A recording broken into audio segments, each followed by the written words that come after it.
Hey, what is going on, guys? Welcome back to the channel. Hope you guys are enjoying your day so far, and I hope you're ready to learn a little bit more about the Swift programming language in today's video.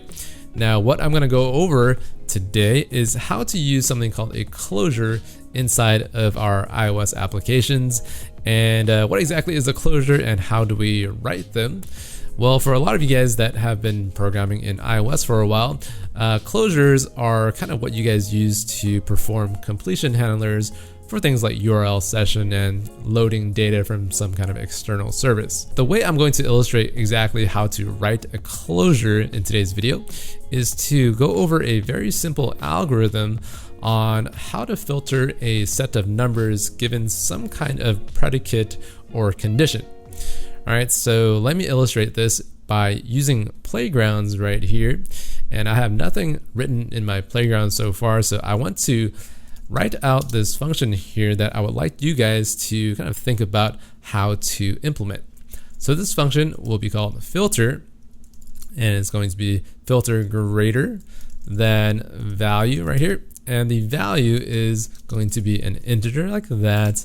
And this function also takes in another parameter, which will be numbers. And this number is just a list of integers inside of an array.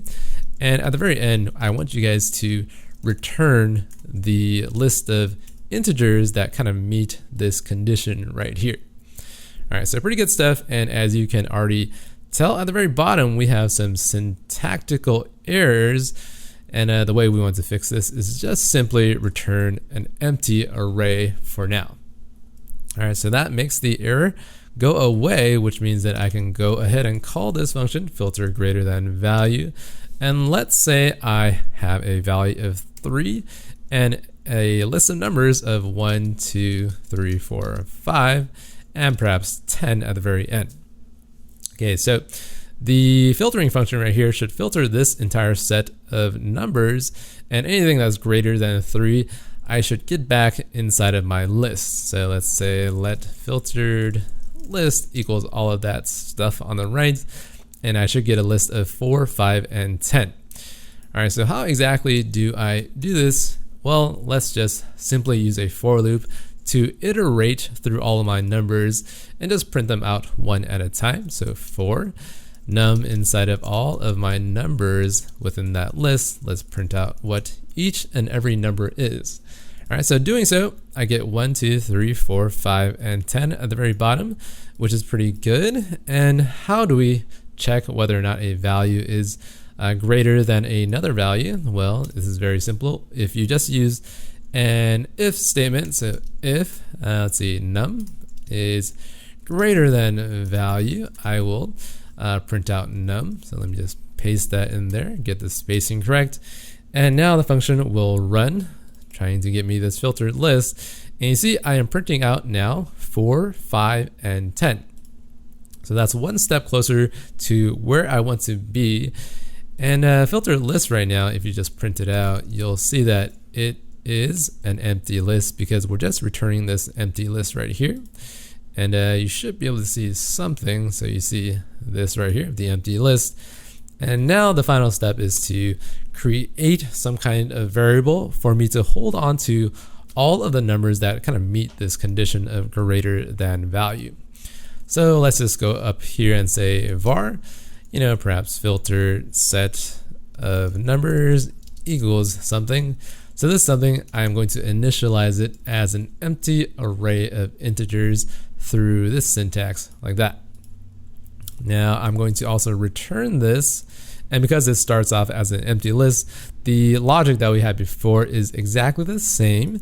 And all we're missing is, instead of just printing out the number, I'm going to say filtered set of numbers dot append new element, and simply pump in the value of num, which in this case will be the 4, the 5, and the 10. So pretty simple and pretty straightforward, and I expect most of you guys to be able to do this. And going through some of these simple exercises really helps everyone to learn how to write out some of the code for the syntax of Swift. So hopefully this helps you out. And let's say I change this to perhaps a 1. I'll get 2, 3, 4, 5, and 10 inside of my list of filtered numbers. All right, so this is kind of the first part of the video today, and I would like to kind of show you guys how to use closures so that I can improve this function. And what I really want to do is, instead of having this kind of hard-coded function of checking for something like greater than a value, what if I wanted to just have some kind of condition instead of greater than value? So what I mean is, let's say I want to check this list right here for all values that are less than 5, right? That means that I have to change this to a 5, and then I have to go inside of this function here and just modify this greater than to be a less than, like that. And then at the very end, my filter list will be 1, 2, 3, and 4. All values are kind of less than 5.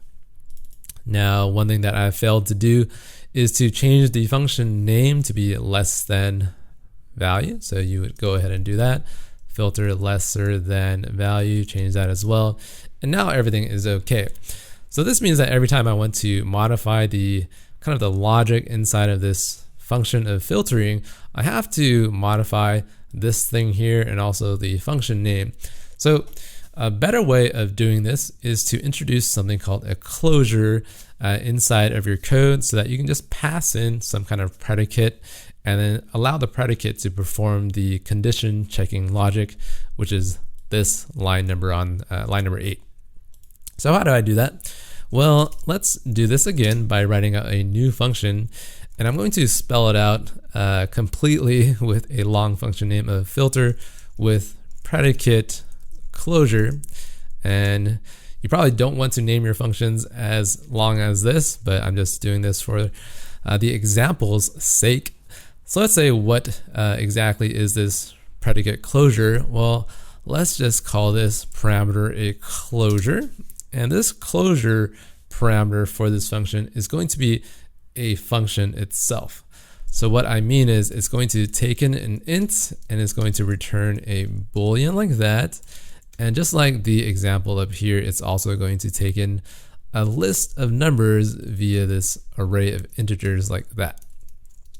And then at the very end, it's also going to return some kind of integer array. And because this is requiring us to return an int array, let's just go ahead and return a blank array like so. All right, so pretty good stuff, and that error should go away. And now let me comment out that. And let's say I want to perform the exact same logic as filtering lesser than value of 5 or greater than 3. You can now do this by saying let filtered list equals filter with predicate closure. And what is this closure? Well, you can just hit enter and you'll get the autocomplete to fill out some of this code for you. And for the integer, let's just say it's num. And for the code, I'm going to return some kind of Boolean value because that's what I've specified as my Boolean or my return for the closure. And I'm going to say num less than 5. And then for the numbers right here, the numbers, let me just copy over this entire array and pump that in there. And let's just print out what filtered list is like so. All right, so hopefully this stuff should work, but because I'm not applying any of that logic inside of this function yet, I still get an empty array because that's all I am returning. So now the question is, how do I even apply the logic of this closure?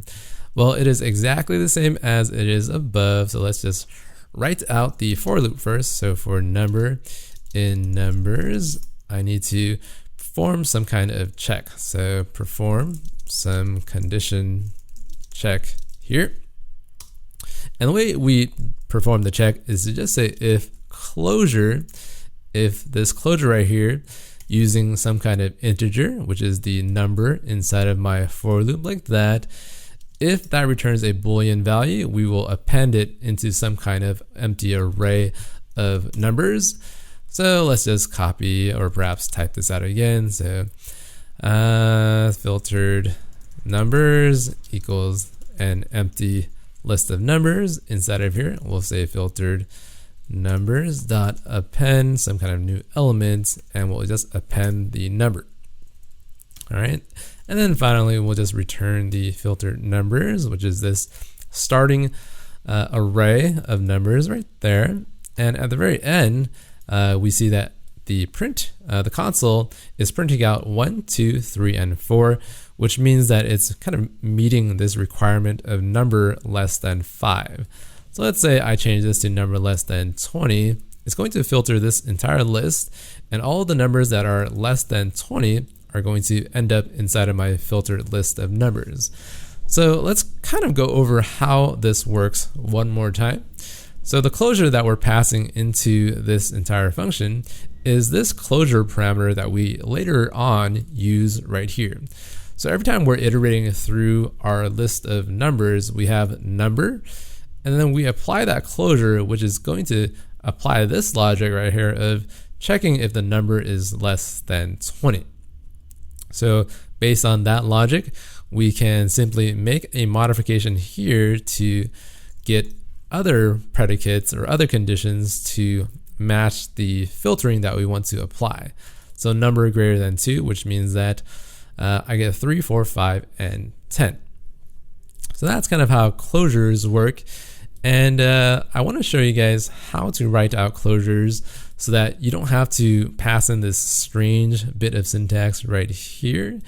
And this is kind of the power of the closure syntax, and it makes it so that you can write out your filtering functions as a separate function and then just apply it inside of your function call. So that might sound confusing, so let me show you exactly what I mean through a little bit of code here. So let's say function, and let's say greater than 3. This is my closure function that I'll use later on, and this function takes in some kind of number, which is an int, and then it'll just return a boolean like that. And then now what I want to do is just say return value greater than 3. So just value greater than 3 is what this function is supposed to do. And so I'm going to now say, let's see if I just comment that guy out, and let's say let filtered list equals filter with predicate closure. And this guy, I'm going to actually use the function itself because it is a function that takes in an int and returns a boolean. I can just paste that in there. And for the list of numbers, let's give it a 10, 5, 1, or 1, and 2, and 0. Okay, so what does this really give me? Let me just paste that up there. I get the values of 10 and 5 inside of this filtered list right here, and all of these values are greater than 3, which means that the closure is working properly. So what else can I do? Well, I can specify another function, perhaps function divisible by 5, like that. Let's just use the word instead of the number, and this also takes in an int and returns a boolean. So division by 5, anything that is divisible by 5, you can just say return value modulus 5 is equals 0, which for those of you guys are unfamiliar with modulus, this pretty much gives you the remainder of the division of value and 5, and if the remainder is 0, that means it's divisible by this number right here. So let's just do this one more time. Let me comment out the initial call and let filtered list equal filter with predicate. And I'm going to use divisible by 5 as my closure function. And let's just use 20, 30, 1, 2, let's see, 9, and 15. And it should give me 20, 30, and some of these other functions or numbers right here. Okay, so what am I missing? I think I need to add an ed for filtered list, and I'll get my function call to call successfully on this set of numbers using divisible by 5, getting me 20, 30, and 50 down here. So again, the advantage of using a function and using closures like this is you can spell out exactly what your filtering functions are and what your predicate what it's supposed to do inside of separate functions so that you can just pass it directly inside of your other function calls. And this way you can compose other functions with your filter functions to make your program just a little bit more robust. All right, so that's going to wrap it up for today's video. Hopefully you enjoyed this very short lesson on how to write closures, how to use them, and also how to apply the closure logic within another function. And so the reason why closures are important is because if you implement them correctly inside of your applications, it makes your program much more robust and very easy to maintain as well. And sometimes you'll even get this question inside of an interview, and the interviewer might want to kind of ask you how to implement a closure on your own. So hopefully you enjoyed today's video. If you want to download the source code for today's Playground project, you can find the link down in the description below. And hopefully you guys give this video a thumbs up and subscribe to the channel. Until next time, keep on coding, guys, and I'll see you in the next video. Bye-bye.